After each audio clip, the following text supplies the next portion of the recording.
Wow, wow, wow, wow. Hari yang sudah lama ditunggu-tunggu oleh seluruh rakyat Indonesia akhirnya tiba juga. Aturan kunci yang sempat diendapkan bertahun-tahun, yaitu RUU Perampasan Aset, kini memasuki babak akhir untuk segera disahkan. Ini bukan sekedar formalitas hukum, melainkan bom waktu yang bakal menghancurkan kejayaan dan kemewahan dinasti para koruptor. Komitmen tajam dari Presiden Prabowo membuktikan kalau negara enggak akan lagi toleran sama mafia anggaran. Ya udah, tanpa basa-basi, mari kita bongkar fakta-fakta pentingnya sekarang. Tapi jangan lupa subscribe channel ini, Tiang Politik. Komitmen dari Bapak Presiden sebagai pucuk pimpinan negara sudah sangat jelas, yaitu mendorong penuh pemberantasan korupsi dan pengesahan RUU Perampasan Aset. Kerugian negara yang dia timbulkan yang harus dikembalikan, makanya aset-aset pantas kalau negara itu menyita. Di satu sisi, kita punya pemimpin tegas yang berani memiskinkan koruptor sampai ke akar. Tapi di sisi lain, kenapa masih ada oknum pejabat yang rasanya alergi dan terus mengulur-ulur RUU Perampasan Aset selama 18 tahun? Perampasan aset dan pihak pertama memang sesuai dengan mekanismenya kita akan membahas pihak dulu.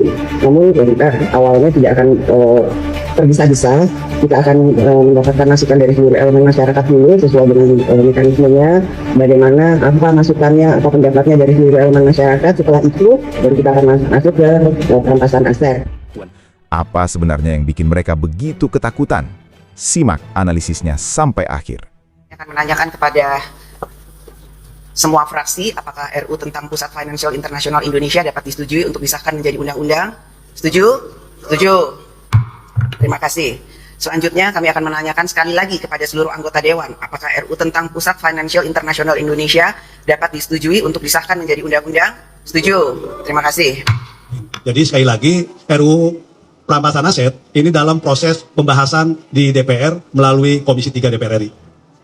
Dan itu juga masuk dalam daftar prolegnas prioritas 2026 ini. Suara rakyat kecil tidak boleh lagi dibungkam dan diabaikan. Sebelum kita masuk ke pembahasan utama, mari kita satukan barisan. Tekan tombol like, subscribe, dan bagikan video ini sebanyak-banyaknya. Jadikan video ini sebagai wadah gerakan pengawasan rakyat secara terbuka untuk mengawal keadilan di negeri ini. Dan sebelum lanjut, tulis di kolom komentar, dari daerah mana Anda menonton video ini sekarang.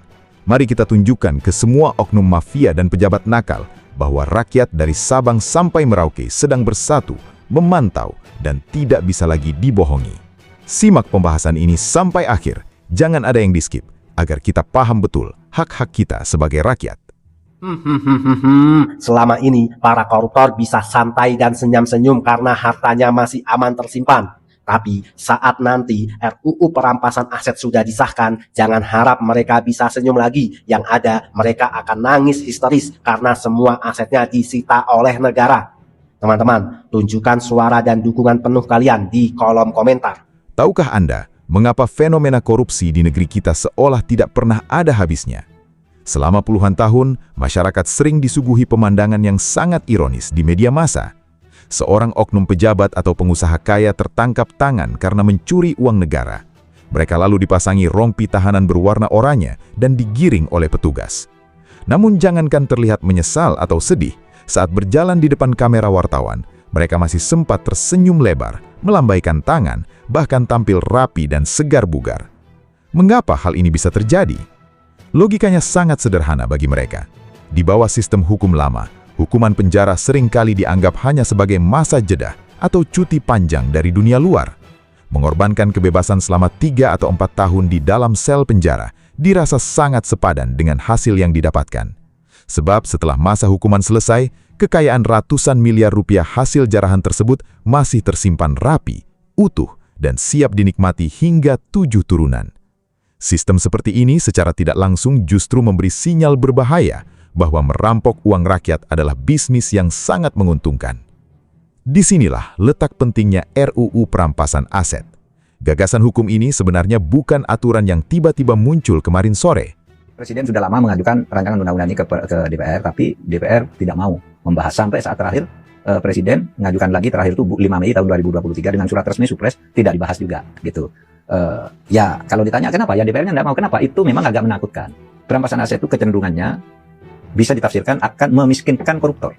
Karena di dalam undang-undang perampasan aset itu orang bisa dirampas asetnya melalui proses perdata. Meskipun itu tindak pidana. Kalau tindak pidana kan aset bisa dirampas, dimiliki oleh negara, kalau pidananya sudah final. Jadi perlu belasan tahun mungkin sampai kasasi, atau perlu 3 tahun sampai kasasi. Sementara proses pidananya berjalan, banyak aset itu dijual. Ada aset yang masih dalam penyelidikan, belum masuk ke pengadilan tapi sudah ada tanda-tanda, ini kan belum boleh diambil, itu sudah dialihkan ke orang lain, diatasnamakan keluarga, dikirim ke Singapura dalam bentuk uang, dititip di sana, sudah habis. Sehingga ketika divonis kamu kena, misalnya hukum 10 tahun, hartanya sudah tidak ada. Nah, harta kalau dengan perampasan aset itu bisa disita dulu. Nanti kalau ternyata tidak terbukti bisa dihitung lagi, dikembalikan. Usulan ini sudah disuarakan sejak tahun 2008 oleh Pusat Pelaporan dan Analisis Transaksi Keuangan atau PPATK dan didukung penuh oleh lembaga anti korupsi. Artinya, aturan ini sudah melewati beberapa era kepemimpinan nasional dan tertahan di meja pembahasan selama 18 tahun. Selama hampir 2 dekade, wacana ini terus mengapung tanpa pernah benar-benar disahkan menjadi benteng hukum yang kokoh.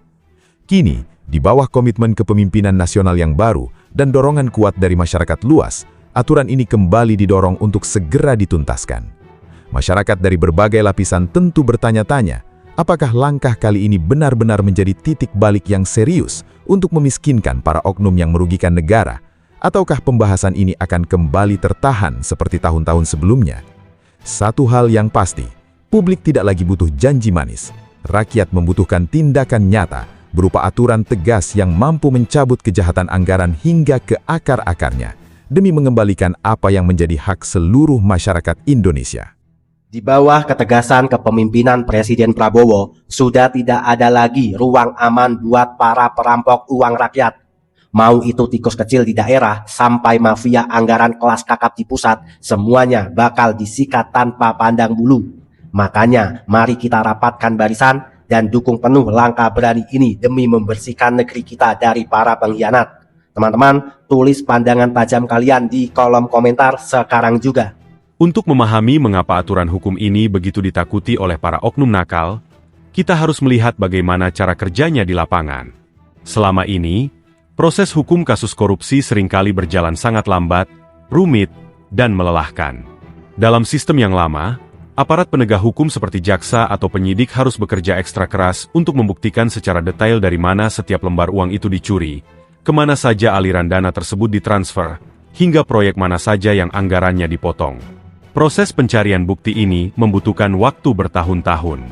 Selama masa proses hukum yang panjang itu, para pelaku kejahatan anggaran memiliki banyak kesempatan untuk menyembunyikan harta kekayaan mereka, memindahkannya ke rekening atas nama orang lain, mengubahnya menjadi aset lain seperti tanah dan emas, atau bahkan melarikannya ke luar negeri. Namun, kehadiran rancangan aturan perampasan aset membawa satu perubahan paling mendasar dan revolusioner yang dikenal dengan istilah pembuktian terbalik. Mekanisme ini mengubah total aturan permainan. Dalam sistem pembuktian terbalik, beban untuk menjelaskan asal-usul kekayaan tidak lagi berada di pundak penegak hukum, melainkan berpindah sepenuhnya kepada pemilik aset itu sendiri. Mari kita bayangkan simulasinya dalam kehidupan sehari-hari, agar lebih mudah dipahami oleh masyarakat awam. Jika seorang oknum pejabat publik atau pengatur anggaran memiliki profil gaji resmi yang tergolong biasa, tetapi tiba-tiba dalam waktu singkat ia mengoleksi belasan rumah mewah, deretan kendaraan berharga fantastis, serta simpanan dana yang melimpah di berbagai tempat, radar sistem keuangan negara akan langsung menyala merah. Aparat penegak hukum cukup menunjuk deretan aset mencurigakan tersebut, lalu memberikan pertanyaan sederhana.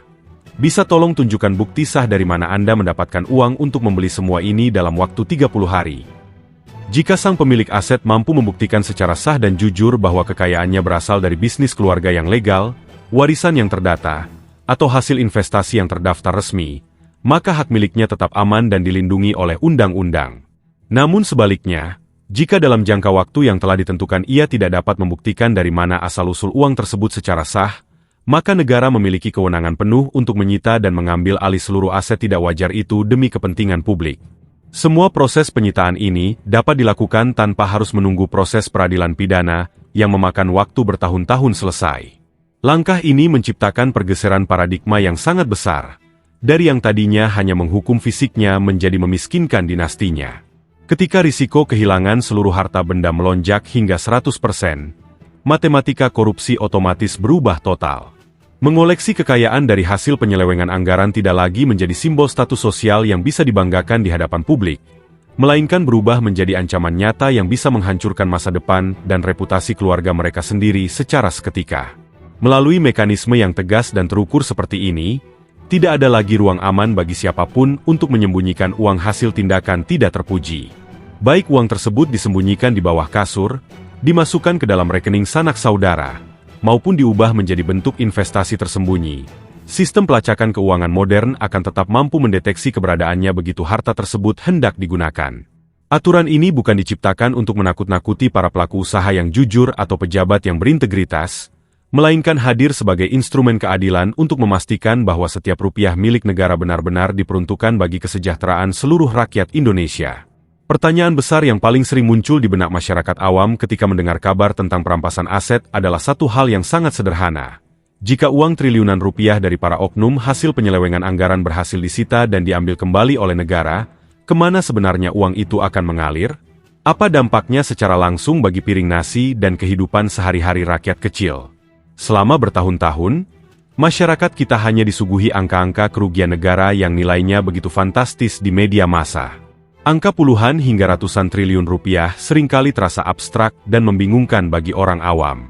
Bagi seorang petani yang sedang berjuang di ladang kering, seorang guru honorer di pedalaman yang menyambung hidup dengan gaji seadanya, atau seorang pedagang kecil di pasar tradisional, angka triliunan rupiah itu terasa seperti dongeng di negeri dongeng yang tidak ada hubungannya dengan kehidupan mereka. Padahal realitasnya, setiap lembar uang negara yang hilang karena disalahgunakan oleh oknum tidak bertanggung jawab, memiliki dampak langsung terhadap penderitaan dan keterbatasan yang dialami rakyat setiap hari. Satu proyek infrastruktur atau fasilitas publik yang mangkrak, akibat anggarannya dipotong di tengah jalan bukan sekadar catatan angka di dalam laporan audit keuangan semata. Bagi masyarakat di daerah, hal itu berarti hilangnya kesempatan bagi puluhan ribu anak sekolah untuk bisa belajar di dalam ruangan kelas yang layak dan aman tanpa ketakutan atapnya roboh saat hujan deras. Bagi para ibu hamil di pelosok desa, hal itu berarti ketiadaan fasilitas kesehatan yang memadai, sehingga mereka harus menempuh perjalanan jauh bertaruh nyawa hanya untuk mendapatkan pertolongan medis dasar. Mari kita bayangkan sebuah simulasi nyata jika rancangan aturan perampasan aset ini benar-benar dijalankan secara konsisten, jujur, dan tanpa pandang bulu. Dana hasil pemulihan aset dari para pengkhianat anggaran akan memberikan suntikan dana yang luar biasa besar bagi kas negara. Yang paling krusial, suntikan dana segar ini didapatkan tanpa perlu membebani rakyat kecil dengan kenaikan tarif pajak baru atau memperbanyak tumpukan utang luar negeri. Uang yang selama ini tersembunyi di rekening-rekening rahasia, rumah-rumah mewah yang terkunci rapat, serta investasi terselubung di luar negeri akan dipaksa kembali ke tempat asalnya, yaitu untuk membiayai hajat hidup seluruh rakyat Indonesia. Pertama, mari kita lihat dampaknya pada sektor pendidikan dan kualitas sumber daya manusia kita. Dana rampasan yang terkumpul dalam jumlah besar dapat langsung dialokasikan untuk merevolusi bangunan-bangunan sekolah yang selama ini rusak parah di berbagai daerah tertinggal. Sekolah-sekolah dasar yang dindingnya lapuk dan atapnya disangga bambu dapat seketika diganti dengan bangunan beton yang kokoh, dilengkapi dengan laboratorium komputer modern, serta perpustakaan yang kaya akan buku-buku berkualitas. Tidak hanya pembangunan fisik, kesejahteraan para guru, terutama guru-guru honorer yang telah mengabdi puluhan tahun dengan imbalan yang jauh dari kata layak, dapat ditingkatkan secara signifikan. Ketika para tenaga pendidik tidak lagi harus pusing memikirkan bagaimana cara mencari pinjaman uang hanya untuk membeli beras di akhir bulan, kualitas pengajaran mereka akan meningkat drastis. Dari ruang-ruang kelas yang layak dan guru-guru yang sejahtera inilah kecerdasan, serta masa depan generasi muda bangsa ini benar-benar dibentuk. Kedua, mari kita cermati sektor pertanian, kelautan, dan infrastruktur pedesaan yang menjadi urat nadi utama ketahanan pangan nasional. Selama ini, para petani kita seringkali terpuruk dan mengalami gagal panen bukan karena mereka malas bekerja keras di sawah, melainkan karena mereka harus menghadapi kelangkaan pupuk subsidi, harga bibit yang mahal, atau saluran irigasi yang rusak parah dan tidak pernah diperbaiki. Padahal, anggaran yang seharusnya mengalir untuk membangun bendungan dan memelihara saluran irigasi kerap kali menguap di tengah jalan untuk membiayai gaya hidup mewah segelintir oknum. Dengan hadirnya dana pemulihan aset yang disalurkan secara tepat sasaran, sistem irigasi modern dapat dibangun di pusat-pusat pertanian, Pasokan pupuk subsidi dapat dijamin ketersediaannya tepat waktu tanpa permainan spekulan, dan jembatan-jembatan desa yang hampir putus dapat diganti dengan jembatan yang aman untuk mengangkut hasil panen langsung ke kota. Ini bukan sekadar pembangunan sarana fisik, melainkan pemulihan martabat para petani dan pekerja keras yang selama ini menjadi tulang punggung bangsa. Ketiga, di sektor kesehatan publik, dampaknya akan terasa sangat langsung pada keselamatan jiwa masyarakat. Kita semua tentu tahu bagaimana rasanya mengantre berjam-jam di rumah sakit daerah, menunggu kepastian layanan medis dasar, atau mendengar cerita memprihatinkan tentang warga kurang mampu yang kesulitan mendapatkan ruang rawat inap karena fasilitas yang terbatas. Jika dana hasil perampasan aset difokuskan pada penguatan fasilitas kesehatan dasar, setiap puskesmas di tingkat kecamatan di seluruh Indonesia dapat ditingkatkan kemampuannya. Mereka dapat dilengkapi dengan alat diagnostik modern seperti mesin laboratorium darah lengkap dan fasilitas USG, serta dijamin ketersediaan obat-obatan berkualitas secara gratis bagi masyarakat kurang mampu. Ambulans desa yang siap sedia selama 24 jam bukan lagi menjadi janji manis di brosur kampanye politik, melainkan menjadi realitas nyata yang menyelamatkan nyawa ibu yang hendak melahirkan atau warga yang membutuhkan pertolongan darurat. Namun, di tengah semua gambaran harapan besar ini, kita sebagai masyarakat cerdas juga harus tetap bersikap kritis, jujur, dan waspada. Seluruh simulasi perubahan yang indah ini tidak akan pernah terjadi secara otomatis, hanya dengan mengetuk palu pengesahan sebuah aturan di gedung dewan.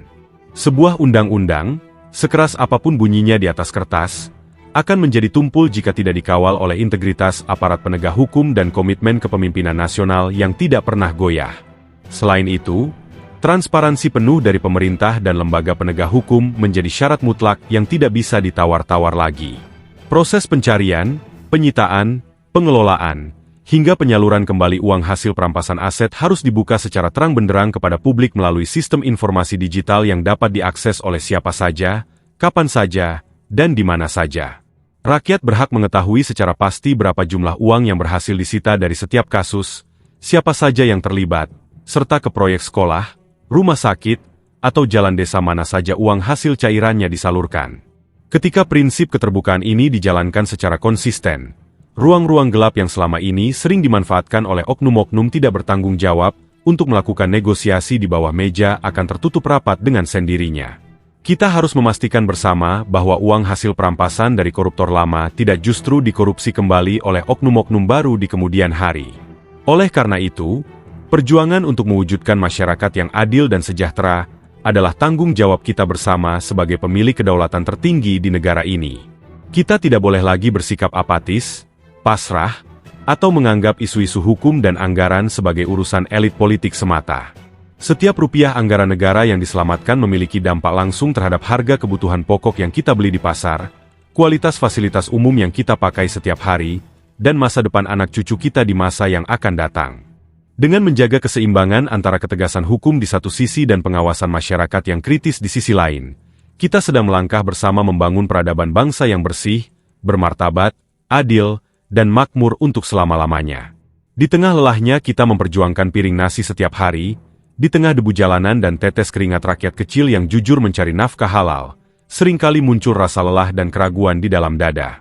Kita kerap bertanya pada diri sendiri, apakah masih ada harapan bagi rakyat kecil seperti kita di negeri ini? Apakah masih ada pejabat dan pemimpin yang benar-benar bersih, tulus, serta sudi mendengar bisikan lirih dari rakyatnya yang sedang berjuang di bawah? Hari ini, dari balik relung hati masyarakat paling dalam, kita ingin mempercayai bahwa harapan itu belum mati. Kita ingin meyakini dengan tekad yang bulat bahwa di antara ribuan sekat kekuasaan, masih ada figur-figur pemimpin yang lurus, pejabat yang berintegritas tinggi, dan para penegak hukum yang berani berdiri tegak membela keadilan tanpa rasa takut. Kepada para pemimpin bersih dan pejabat berintegritas yang saat ini sedang berjuang pasang badan di garis depan, dengarkanlah suara hati kami, rakyat kecil dari seluruh pelosok negeri. Kami menaruh setumpuk harapan besar di pundak Bapak dan Ibu sekalian. Kami merindukan hadirnya keadilan yang tidak tumpul ke atas. Kami merindukan momen bersejarah di mana rancangan undang-undang perampasan aset benar-benar diketuk palunya dan disahkan menjadi undang-undang yang sah, kokoh, serta tak tergoyahkan. Pengesahan aturan perampasan aset ini bukan sekadar urusan formalitas lembaran hukum di gedung dewan. Bagi kami rakyat kecil, pengesahan aturan ini adalah bukti nyata kehadiran negara untuk melindungi hak-hak kami. Ini adalah titik balik besar yang akan membuktikan kepada dunia bahwa Indonesia sanggup melepaskan diri dari cengkeraman penyelewengan anggaran dan benar-benar bebas dari korupsi. Pengesahan aturan ini akan menjadi mimpi buruk terbesar bagi para oknum yang suka mengambil hak rakyat, sekaligus menjadi hadiah terindah bagi anak cucu kita di masa depan agar mereka bisa tumbuh di negeri yang kaya, adil, dan bermartabat. Mari kita selipkan doa yang paling tulus dari jutaan telapak tangan rakyat kecil yang terangkat di seluruh pelosok Nusantara. Khusus untuk beliau, para pemimpin, pejabat, serta anggota dewan yang bersih, jujur, dan berani memasang badan demi menggolongkan aturan ini. Semoga Tuhan Yang Maha Esa senantiasa melimpahkan kesehatan, kekuatan fisik dan mental, serta perlindungan yang tiada putus-putusnya. Semoga langkah kaki beliau selalu dijauhkan dari mara bahaya, diberikan keteguhan hati di tengah gelombang gertakan oknum nakal, dan selalu diberi petunjuk untuk terus berjuang di jalan yang benar demi kemaslahatan rakyat banyak. Kebaikan dan keberanian beliau hari ini akan dicatat oleh sejarah dan diingat dengan penuh rasa hormat oleh generasi mendatang.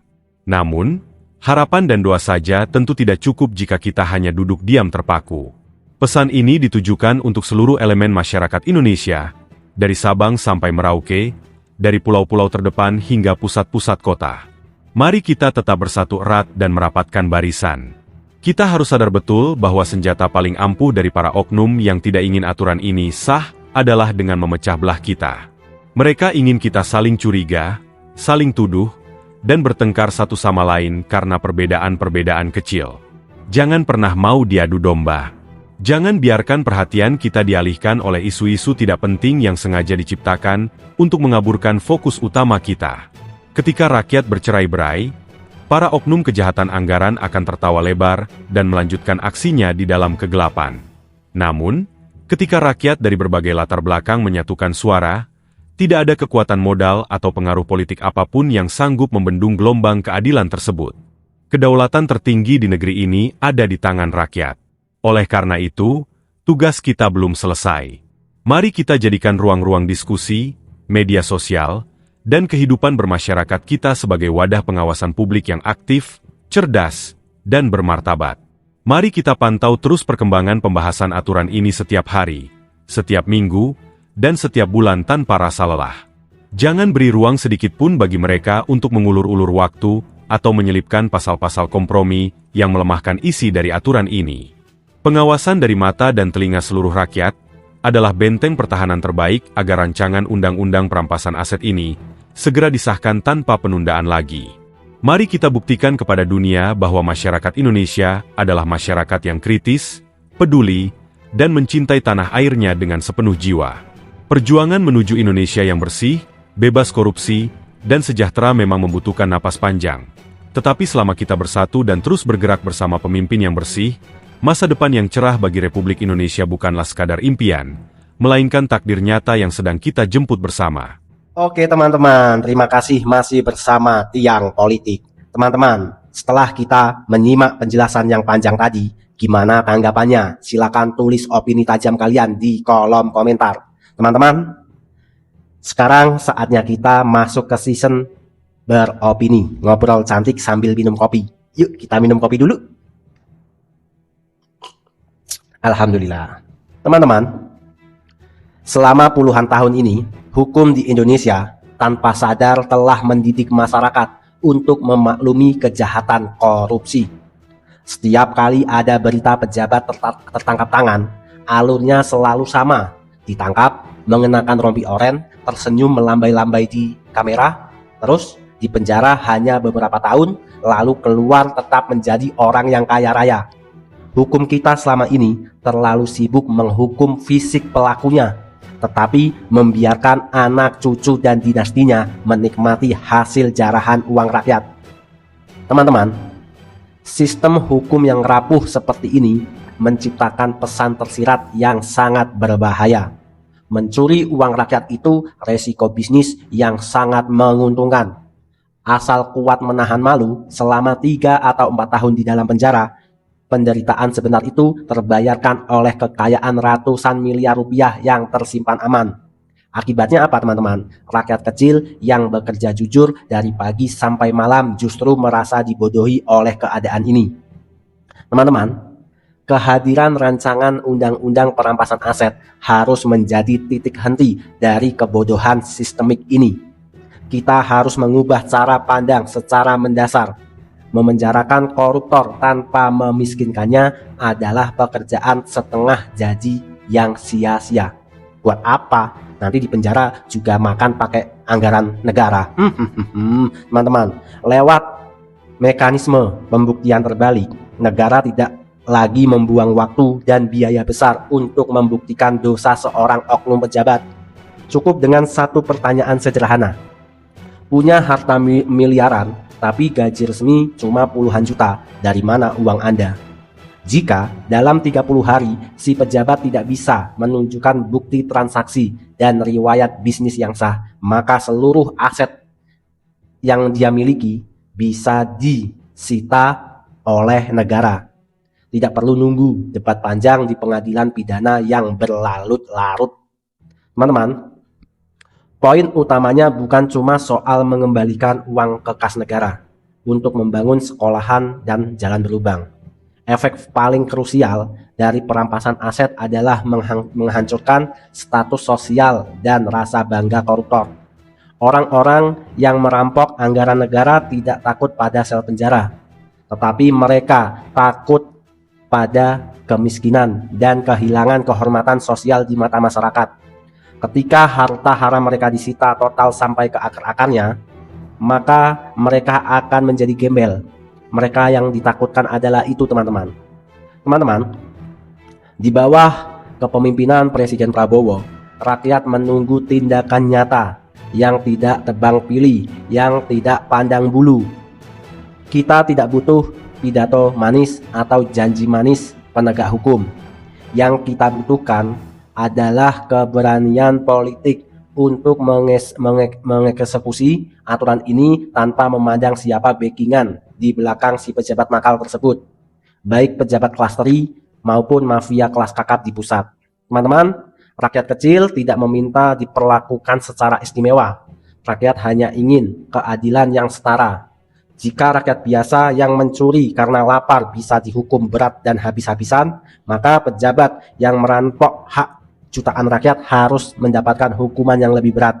Teman-teman, bayangkan, ada kasus korupsi yang merugikan negara hingga ratusan triliun.